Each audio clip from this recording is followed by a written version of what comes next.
The restricted sniper lane erupted with a flawless center hit. Fired from a distance no one was authorized to engage. A soft alarm chirped once, then again, cutting through the air like a warning no one wanted to hear. Spotters froze mid-sentence as the digital board confirmed what their instincts refused to believe. The shot wasn't a glitch. It wasn't an error. It was real. Navy SEAL trainees stared downrange, irritation rippling across their faces. Senior instructors moved instantly, their expressions already hardened. Someone had crossed a line, and consequences were coming. Voices overlapped. Accusations piled fast. One man scoffed and insisted the system had malfunctioned, overheated by dust and sun.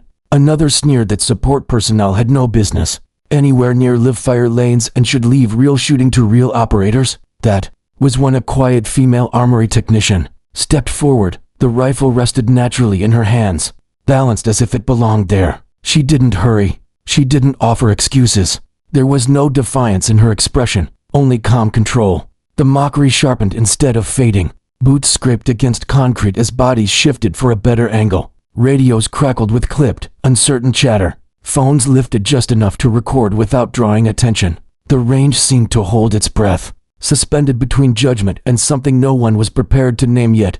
Before we begin, make sure to subscribe to Military and Veteran Stories, so you never miss these true stories of courage, and tell us in the comments where you're watching from today. Chief Petty Officer Mara Ellison was in her late 30s, though most assumed she was younger, not because of appearance, but because she moved without wasted motion or visible fatigue. On paper, her role was simple and forgettable: range armory support and logistics coordinator. She signed rifles in and out, tracked serial numbers, and ensured ammunition counts balanced at day's end. Her uniform told the same unremarkable story. The fabric was worn thin at the elbows, faded by years of sun and dust, washed too many times to hide its age. Her hair was pulled tight at the back of her head, practical and unmemorable. No loose strands, no effort to stand out. There were no visible decorations on her chest, no shooter tabs, no morale patches hinting at distinction. That absence said everything most people needed to know. On a range filled with elite shooters, appearances spoke louder than skill. Patches talked before voices. Tabs declared worth before a single round was fired. Mara wore none of them, and she never corrected the conclusions people drew. She avoided attention out of habit, not fear. When instructors barked orders, she responded with brief nods instead of words. When questioned, she answered only what was necessary, nothing more. Silence, for her, wasn't weakness. It was discipline. She knew exactly why the range was staring at her now. She knew the distance of the shot, the sudden wind shift seconds before the trigger break, the way barrel temperature would settle just enough to maintain zero. None of it had been luck. None of it accidental. She also knew what explaining would cost. Explanation meant names. Names led to records. Records opened doors she had spent years making sure stayed closed. So she chose the path she always did. She said nothing. Senior Chief Logan Pierce observed with tight restraint. As range operations lead, he lived by procedures, checklists, and clearance levels.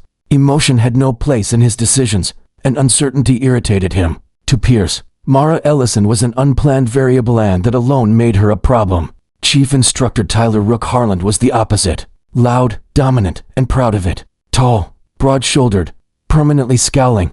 He confused dominance with leadership. Public humiliation was his preferred tool, and he wielded it easily, especially when someone challenged his authority without permission. Lieutenant Commander Vanessa Crow stood slightly back, immaculate and composed. Her uniform was flawless, every detail exact. Crow valued hierarchy above all else, and enforced it socially long before paperwork became necessary. To her, Mara's presence near the rifle wasn't dangerous, it was embarrassing. Petty Officer Blake Turner lingered near the equipment racks, eyes narrowed with technical curiosity. Known for pushing tests to extremes, he liked proving others failed. If they succeeded, it annoyed him. Either way, control stayed with him. Seaman Cole Avery barely hid his grin. Young, confident, eager to be seen, he angled his phone just enough to capture faces. To him, the moment was entertainment. Someone was about to be embarrassed, and embarrassment made great stories. Gunnery Sergeant Elena Ruiz said nothing. She leaned against a post at the back of the range, arms crossed, eyes sharp. She'd seen enough real-world chaos to recognize when something didn't fit. She watched Mara's hands more than her face, the relaxed grip, the absence of hesitation. Sergeant First Class Noah Consoncade stood beside her, unsettled without knowing why. As an Army Ranger liaison, he'd spent years around shooters from every branch. There was something familiar in Mara's posture, in how she measured the range without moving her head. It disturbed him like a half-remembered memory. Mara felt all of it without reacting. She checked the wind without instruments, eyes narrowing slightly as dust shifted along the berm. Her grip adjusted by instinct, thumbs settling into a position she didn't consciously think about. These were habits carved through repetition, not manuals. A faint scar traced the inside of her forearm, barely visible beneath her sleeve. To most, it looked like an old work injury. To those who knew better, it told a different story. When she finally spoke, she paused not to find words, but to choose them. That pause was discipline, not doubt. Fear rushed people. Training slowed them down. Around her, assumptions solidified. They saw a support role and filled in the blanks. They saw no patches and decided she had earned none. They mistook restraint for submission and silence for ignorance. It was easier that way. Mara had learned long ago that correcting people rarely changed them. Letting them expose themselves did. So she stood steady and silent while judgment closed in. The range buzzed with tension. Every set of eyes waited for her to explain or break. She did neither. She had survived harsher rooms than this, heavier scrutiny with more at stake than pride. Whatever came next, she would face it the same way she always had, controlled, unseen. Chief Instructor Tyler Harlan shattered the silence with a sharp, humorless laugh. He stepped forward, boots striking concrete with intention, and pointed downrange. If she'd fired that shot once, he said, she could fire it again. If it was skill, it would repeat. If it was luck, it would fail. Either way, the range would decide. The crowd leaned in. Chairs scraped back. Operators drifted over from adjacent lanes, curiosity overpowering discipline. This was no longer about safety or protocol. It was about proving someone wrong in front of witnesses. Mara Ellison didn't argue. She adjusted her stance, checked the chamber without being told, and settled behind the rifle. Her breathing slowed until it vanished altogether. Not shallow, not forced, simply gone. She waited for the wind to move, not by watching flags, but by feeling it brush her cheek. The rifle cracked once. The digital board refreshed. Another flawless center hit flared onto the screen. For a single heartbeat, no one spoke. Then voices crashed together all at once. Someone swore under their breath. Another demanded the system be recalibrated immediately. Harlan's jaw tightened, irritation sharpening into something colder. He waved off the spotters before they could say a word. His authority suddenly less solid than it had been moments earlier.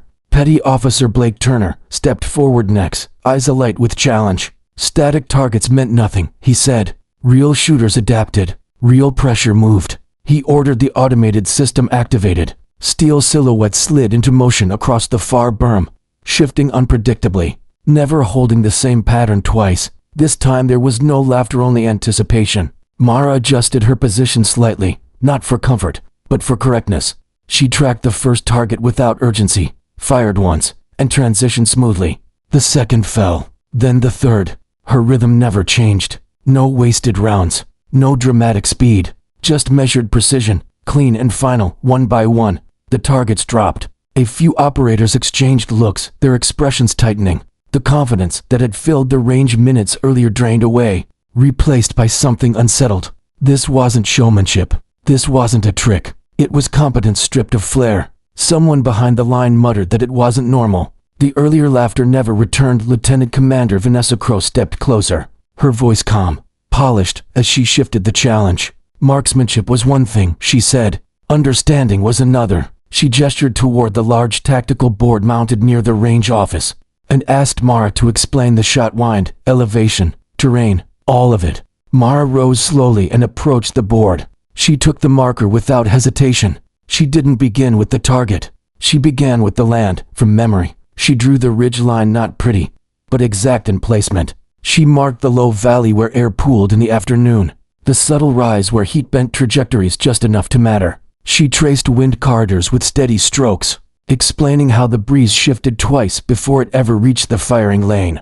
Her voice stayed even as she spoke. No bravado, no instructor's edge, just fact. She explained why the first shot waited, why the second came faster, why the steel fell in the order it did. She spoke about extraction angles and fallback routes without being prompted. about sightlines and shadow behavior, about variables that lived far beyond the training manual. The officers listening grew silent. Senior Chief Logan Pierce folded his arms tighter, unease settling in. He recognized the language. More than that, he recognized the confidence behind it. This wasn't memorization. It was recall. Phones lowered without instruction. Screens dimmed. Conversations cut off mid-sentence. Whispers replaced jokes as people leaned closer, not to mock, but to listen. Seaman Cole Avery slipped his phone into his pocket, the grin gone from his face. He glanced around, uncertain where he fit now that the moment had turned. Being first to laugh felt different when laughter no longer had cover. Harlan's expression hardened. He said someone must have coached her. No one developed that level of terrain awareness in a support role. He suggested off-range assistance, access she wasn't cleared for. His words carried more accusation than logic now. Another voice added that she must have stolen credentials. Someone else muttered about checking records. The air shifted. Mara heard it all without reacting. She capped the marker and stepped back, hands resting at her sides. She didn't defend herself. She didn't explain the years behind those instincts. She had learned long ago that explanations offered too early were rarely believed.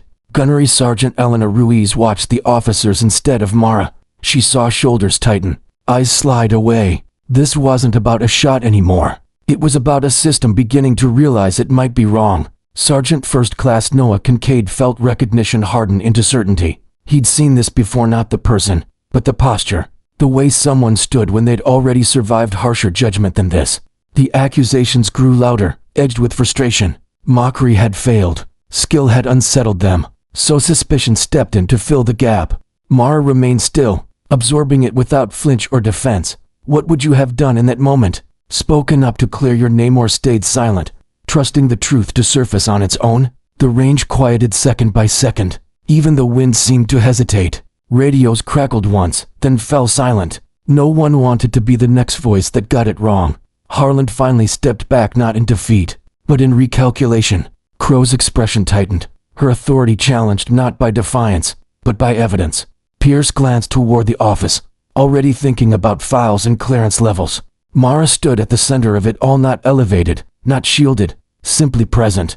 The attention she had avoided for years pressed in from every side, heavy and unavoidable. She had repeated the shot. She had answered the questions. She had done everything asked of her. And still, it wasn't enough. The realization settled over the range like a shadow. This wasn't ending with applause or dismissal. It was turning into something else entirely, sharper, more dangerous than embarrassment. Silence thickened, uncomfortable and heavy. Whatever came next would decide more than who took the shot. The first person to notice the scar was the medic, standing slightly off to the side with her arms folded. At a glance, it seemed ordinary, a thin, pale line along the inside of Mara's forearm, half hidden by her sleeve. But when Mara adjusted her grip, the angle shifted and the medic's eyes narrowed.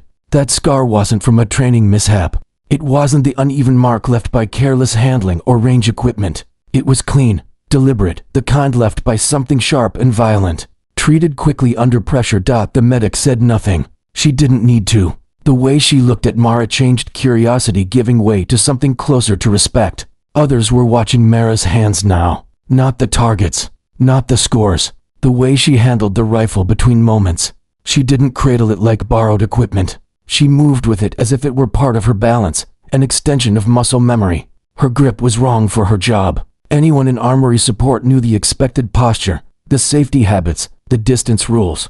Mara followed none of them. She didn't handle the rifle like someone who stayed behind the line. Her handling was tighter now, efficient, stripped of excess.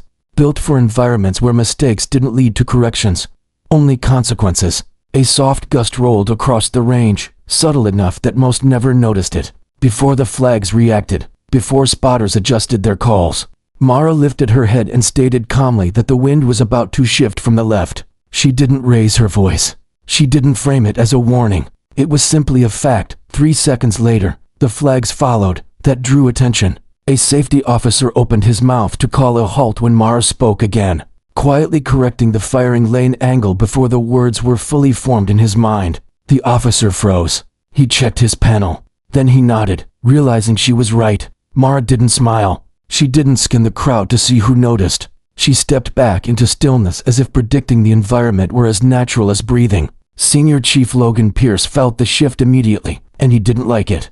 This was no longer about marksmanship. Patterns were emerging, and patterns demanded answers. He turned toward the range office and motioned for a personnel check at the safety console. The range safety officer hesitated. He typed in her name, expecting a standard support profile, simple, forgettable. The screen paused longer than normal. Then it locked. A restricted access notice filled the display. No explanation, no denial. Just a warning that clearance beyond his level was required. He tried again, slower. Same result. The officer swallowed and glanced toward Pierce. Then Lieutenant Commander Crow. He didn't say what he saw. He didn't have to. The color draining from his face spoke clearly enough.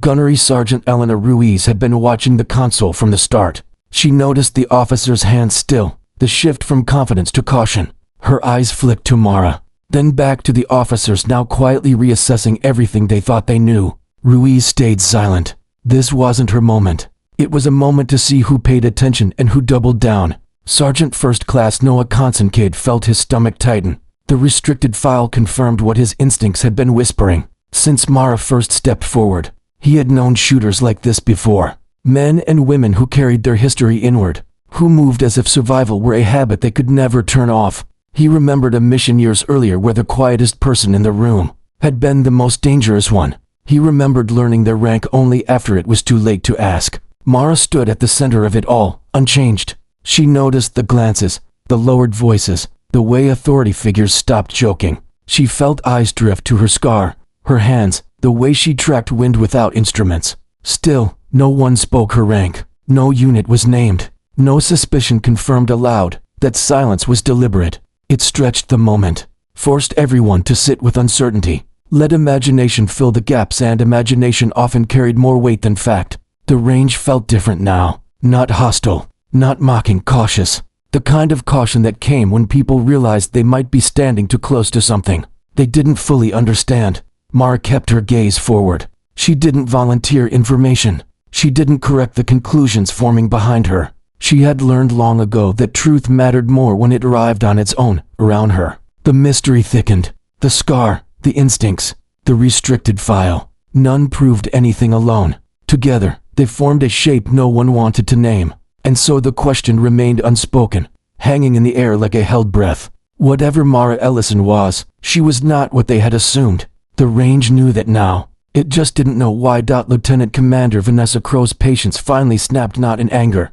but calculation. She straightened her uniform and spoke calmly, as if issuing routine procedure. She ordered a locker search. If there was nothing to hide, she said, transparency would end the disruption. The wind shifted again. This was no longer about shooting. It was about control. Two petty officers moved toward the armory corridor, their steps cautious now. Mara followed without resistance. The rifle was cleared and handed off properly, her posture unchanged. She had expected this. These moments always ended here when skill embarrassed authority. The locker door opened with a dull metallic creak. Inside, everything was ranged with deliberate simplicity. No clutter, no personal display, only function. A compass rested in a padded case, edges worn smooth from use, not ceremonial, not decorative, practical, trusted. Someone picked it up and frowned. It wasn't standard issue for the base.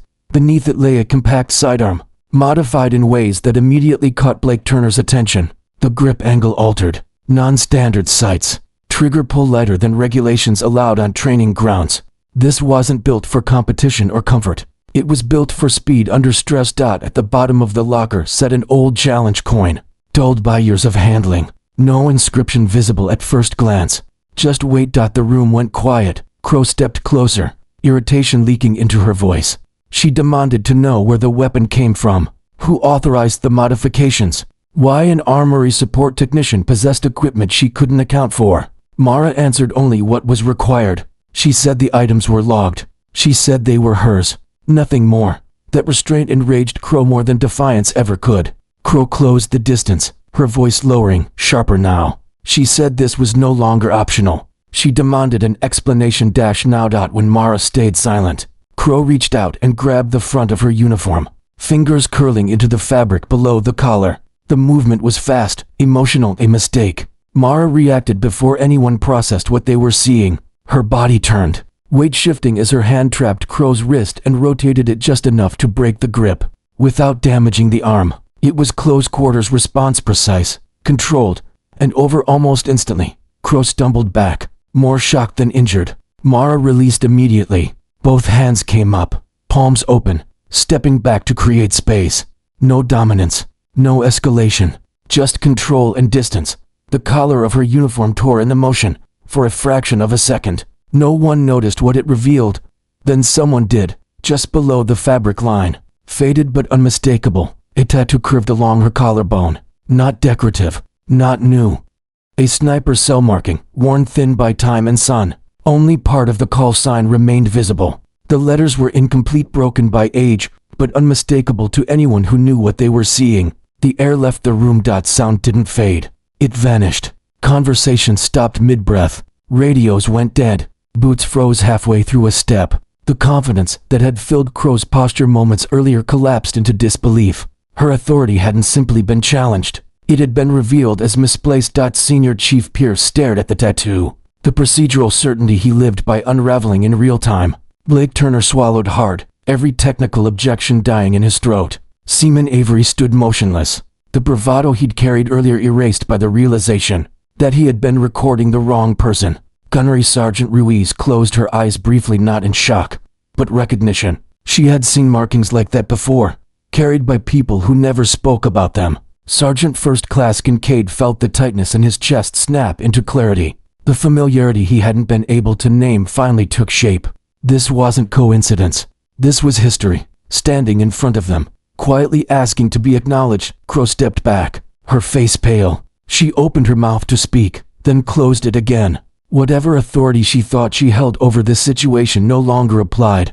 Not here. Not now. Mara remained exactly where she was, hands still raised for a heartbeat longer than necessary. When she lowered them, it was slow and deliberate, a signal to everyone watching that the moment was over. If they chose to let it be, she didn't threaten. She didn't lecture. She didn't claim anything. She simply said that no one had been harmed and no one needed to be. The restraint in her voice carried more weight than anger ever could.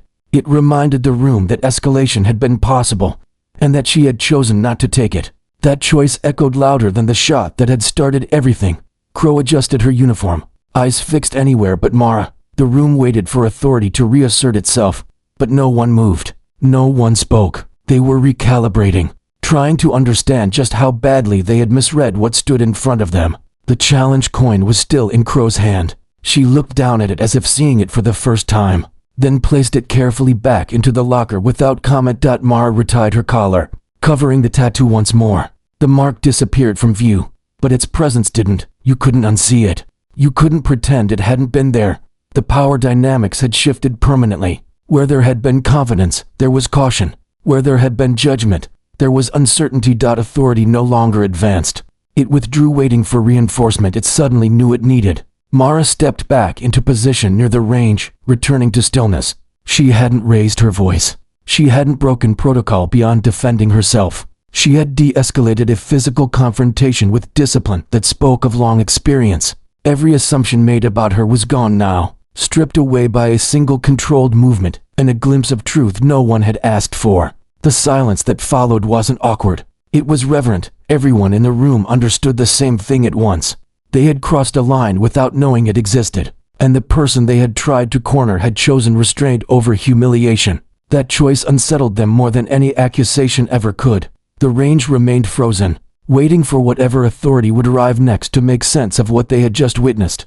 The sound of approaching vehicles broke the stillness first. Tires rolled slowly across gravel, deliberate and unhurried, followed by the measured rhythm of boots falling into formation. Word moved ahead of them without anyone saying it out loud. A flag officer had arrived. Rear Admiral Thomas Caldwell stepped onto the range without ceremony, his presence tightening the air the way weather does before a storm. He had come for what was supposed to be a routine inspection. Instead, he found a room suspended in place. Authority stalled, eyes fixed on a single figure near the firing line.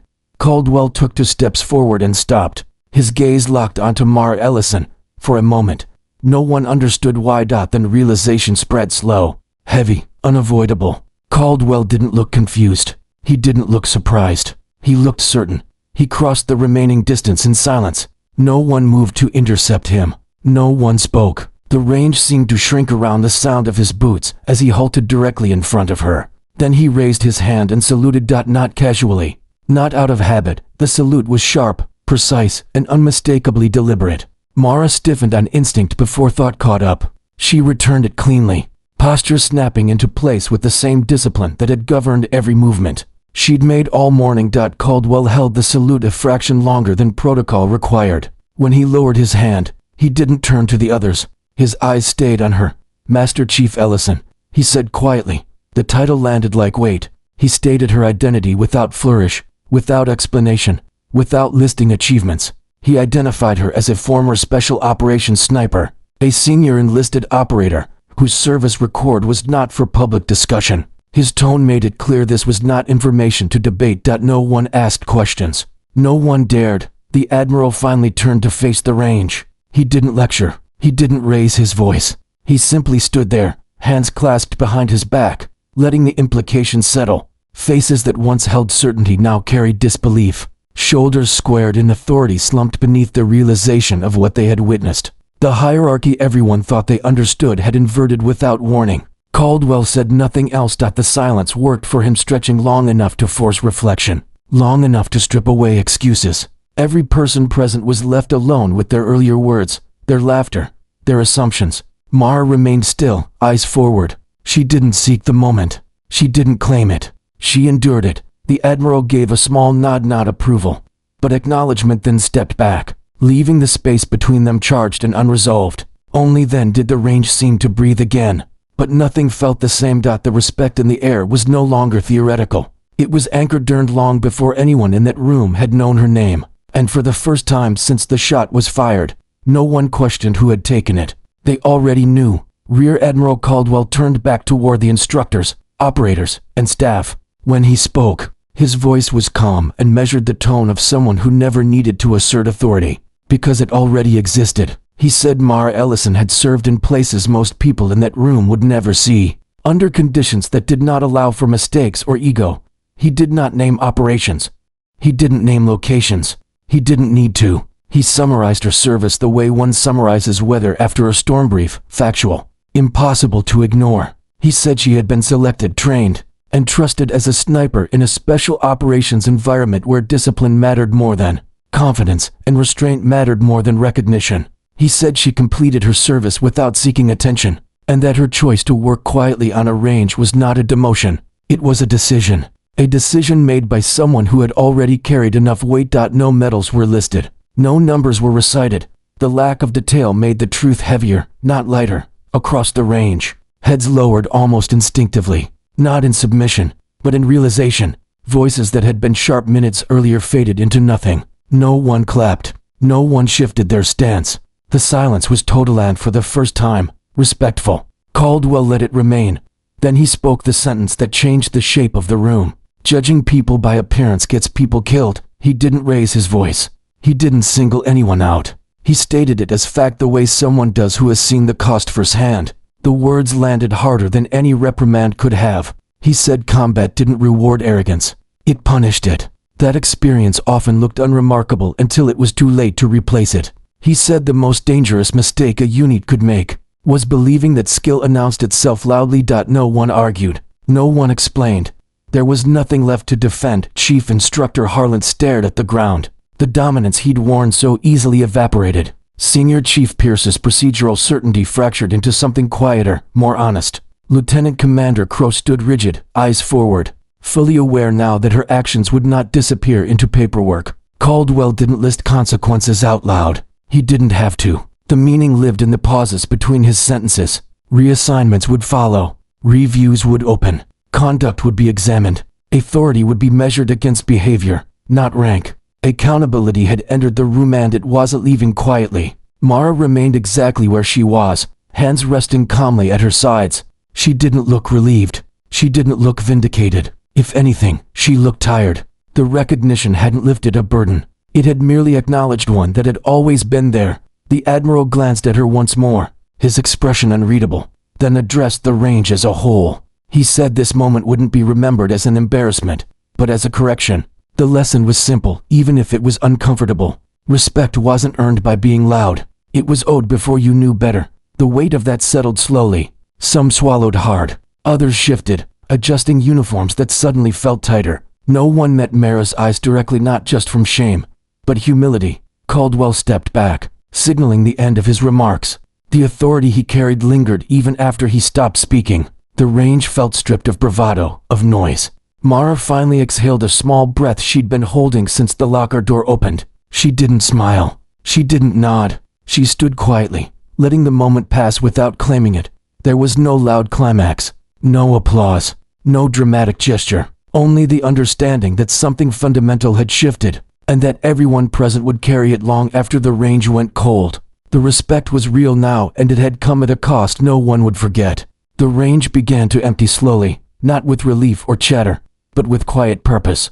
Conversation stayed low. Eyes avoided one another. The lesson had already taken root. Mara Ellison waited until most had dispersed before turning toward Chief Instructor Harland. He stood near the edge of the firing line, shoulders heavy, staring at the concrete as if it might offer answers. When she approached, he looked up, uncertainty replacing authority. She didn't confront him. She didn't explain herself. She reached into her pocket and placed a challenge coin into his hand. It was old, its edges worn smooth, the kind carried more than displayed. The weight surprised him. He looked down at it, then back at her, waiting for words that never came. Mara nodded once.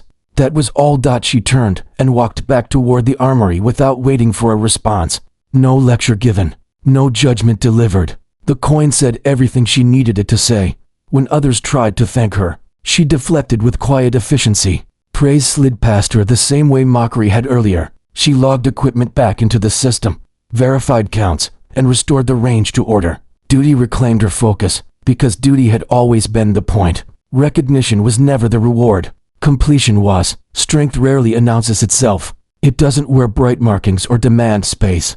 More often, it waits patient, disciplined until the moment requires it. Experience hides in plain sight, woven into routine, into worn uniforms and quiet habits, into people overlooked because they are not trying to be seen. Mara returned to her role without ceremony, the same place she had stood before the shot echoed across the range. Her posture didn't change. Her pace didn't either. The difference wasn't in her, it was in how others watched now. Respect followed at a distance, subdued and thoughtful, not because it was demanded, but because it had been earned long before anyone noticed. By late afternoon, the range resumed its rhythm. Targets reset, rifles cleaned, orders given with greater care. Some lessons arrive loudly, others settle slowly, reshaping thought long after the moment passes. This one did the latter. Respect should be given before it is proven necessary. That truth lingered quiet, undeniable in the space where judgment once lived. Quiet people often carry the heaviest histories. They move through the world without announcing what they've endured. They don't ask to be noticed, even when their experience could change everything. The ones ignored today are often the ones who step forward when it matters most. They are steady hands in chaos, calm voices when others panic, and sometimes they are the reason people make it home at all. Stories like this aren't about rank or recognition. They're about humility, discipline, and the quiet courage that holds teams together when pressure strips everything else away. If you enjoyed this story, subscribe for more military and veteran stories. These stories keep courage alive for generations.